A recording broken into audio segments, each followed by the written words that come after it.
അപ്പോൾ നമുക്ക് കോഴിക്കോട് സ്റ്റൈൽ ദം ബിരിയാണി തന്നെ തുടങ്ങാം. നമ്മുടെ തൃശ്ശൂർ അങ്ങനെ അധികം പ്രോപ്പറായിട്ടുള്ള ദം ബിരിയാണി കിട്ടുന്ന സ്പോട്ടുകളില്ല. അപ്പോൾ ഇത് നല്ലൊരു ബിരിയാണി ആയിരുന്നു. ആ പുതിന ചട്നിയും സലാഡും അതുപോലെ അച്ചാറൊക്കെ കൂട്ടി കഴിച്ചു നോക്കി, നല്ല ടേസ്റ്റ് ഉണ്ടായിരുന്നു.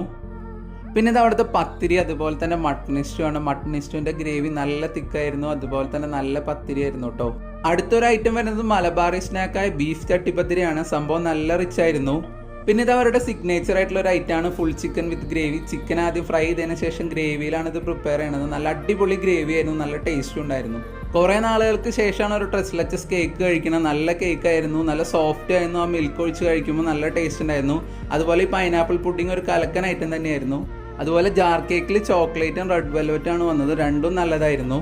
അപ്പോൾ ഇതെല്ലാം എവിടെ നിന്നാണല്ലോ, നമ്മുടെ തൃശ്ശൂർ അയ്യന്തോളം ആലപ്പാട് ലൈനിലുള്ള ഇത്താത്താസ് കിച്ചൺ എന്ന് പറഞ്ഞൊരു ഹോം ബേക്കറാണ് നമുക്ക് ഇതെല്ലാം അയച്ചു തന്നത്. അവർ ചെറിയ പാർട്ടി ഓർഡേഴ്സ് ഒക്കെ എടുക്കുന്നുണ്ട്. അവരുടെ ഡീറ്റെയിൽസ് ഞാൻ വീഡിയോൻ്റെ താഴെ കൊടുക്കാം. എല്ലാവരും ഒന്ന് ട്രൈ ചെയ്ത് നോക്കുക.